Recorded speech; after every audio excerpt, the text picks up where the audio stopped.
नमस्कार। आज हम पंडित श्रीराम शर्मा आचार्य जी के विचारों को समझने की कोशिश करेंगे और हमारा विषय है नारी की महानता। देखिए, ये विषय सिर्फ नारी शक्ति की बात नहीं करता, बल्कि ये समाज में उनकी जो सेंट्रल रोल है, जो केंद्रीय भूमिका है, उसे समझने की एक गहरी कोशिश है। चलिए, शुरुआत ही इसी दमदार बात से करते हैं। ये एक लाइन ना इस पूरी चर्चा का सार बता देती है कि नारी की प्रगति सिर्फ उसकी अपनी तरक्की नहीं है, बल्कि ये पूरे समाज की तरक्की की चाबी है। तो सबसे पहले ये समझते हैं कि आखिर नारी को मानवता की निर्मात्री क्यों कहा गया है। ये सुनने में एक बहुत सुंदर शब्द लगता है, लेकिन इसके पीछे एक बहुत गहरा मतलब छिपा है। निर्मात्री यानी बनाने वाली।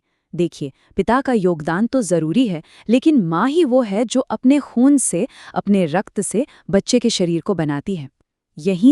यहीं से तो वो अद्भुत निर्माण की प्रक्रिया शुरू होती है। और ये जो निर्माण है ना, ये 3 लेवल पर होता है, जो इसे और भी ज्यादा गहरा बना देता है।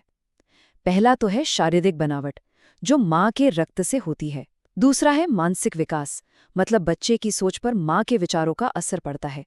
और तीसरा, जो शायद सबसे जरूरी है, वो है चरित्र का निर्माण, जो माँ के स्वभाव और उसके संस्कारों से बच्चे में आता है। और इस बात को कितनी खूबसूरती से समझाया गया है इस मिसाल से।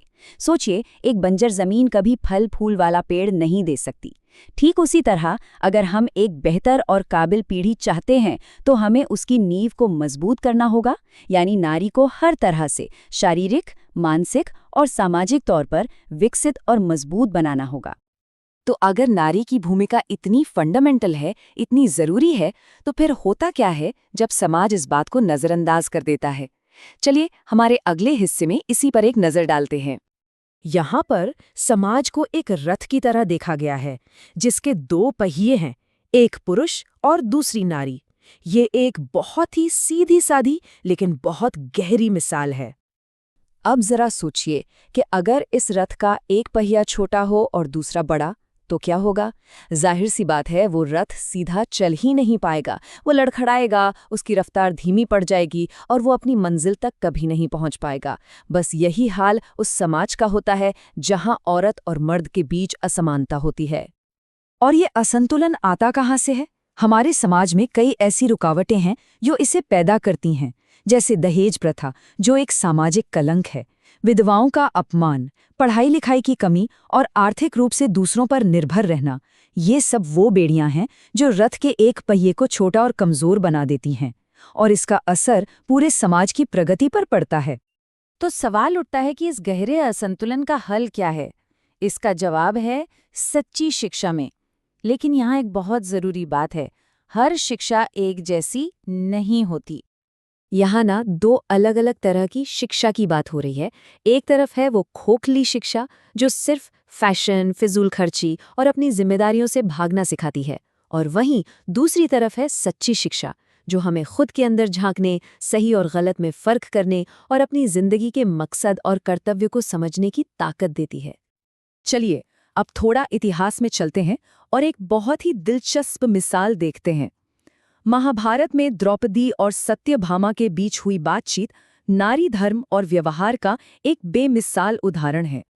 ये सारी बातचीत तब शुरू होती है जब सत्यभामा द्रौपदी से ये बड़ा हैरान करने वाला सवाल पूछती हैं। असल में वो ये जानना चाहती थी कि द्रौपदी ऐसा क्या करती हैं कि इतने शक्तिशाली पांडव हमेशा उनसे खुश रहते हैं और उनका इतना सम्मान करते हैं। द्रौपदी का जवाब उनके व्यवहार और उनकी अंदरूनी शक्ति का निचोड़ है। वो कहती हैं, मैं अहंकार, इच्छा और गुस्से को अपने काबू में रखती हूँ और पूरे मन से उनकी सेवा करती हूँ। वो घर का हर छोटा बड़ा काम खुद ध्यान से करती हैं, सबके बाद खाना खाती हैं और सोती हैं, और कभी किसी से कड़वे बोल नहीं बोलती। और अपनी सीख के केंद्र में द्रौपदी ये विचार रखती हैं जो उस जमाने के सामाजिक और पारिवारिक आदर्शों को दिखाता है। उनके मुताबिक पत्नी के लिए पति की खुशी ही सबसे ऊपर है और यही उसकी जिंदगी का आधार है। इससे हमें उस समय की सोच और मूल्यों की एक झलक मिलती है। तो सवाल ये है कि इन पुराने आदर्शों से आज के जमाने में हम क्या सीख सकते हैं। आइए देखते हैं कि इस बारे में क्या मार्गदर्शन मिलता है। हमें भारतीय इतिहास की उन महान महिलाओं को याद करना चाहिए जिन्होंने अपने अपने तरीके से समाज को रास्ता दिखाया। सीता और सावित्री जैसी पतिव्रताओं से लेकर गार्गी जैसी ज्ञानी और मीराबाई जैसी महान भक्त तक, ये सभी आज की महिलाओं के लिए प्रेरणा के बहुत बड़े स्रोत हैं। यहाँ आज़ादी की दो अलग-अलग परिभाषाओं को समझना बहुत ज़रूरी है। एक है छोटी आज़ादी, जो सिर्फ पश्चिम की नकल करने, अपनी जिम्मेदारियों को भूल जाने और मनमाने व्यवहार में दिखती है। और दूसरी है सच्ची आज़ादी, जो अपने चरित्र, अपनी समझदारी और अपनी कोमलता को बनाए रखते हुए अपने धर्म यानी अपने कर्तव्यों को पूरा करने में मिलती है। सबसे जरूरी बात यह है कि एक संतुलित रास्ते की बात की जा रही है। ये साफ है कि स्त्रियां किसी भी तरह से पुरुषों से कम नहीं हैं, बल्कि उनमें धैर्य, सहनशीलता और आत्मबल जैसे गुण शायद पुरुषों से भी ज्यादा होते हैं। उन्हें देवी बनाकर पूजने की नहीं, बल्कि बराबरी का सम्मान देने की जरूरत है। और आखिर में हम सब के लिए सोचने वाला सवाल यही है, इन प्राचीन आदर्शों और आज की जिंदगी की हकीकतों को देखते हुए आज के समय में धर्म यानी कर्तव्य और व्यक्तिगत आज़ादी के बीच वो सही संतुलन कैसे बनाया जा सकता है, इस पर विचार करना हम सभी के लिए बहुत ज़रूरी है।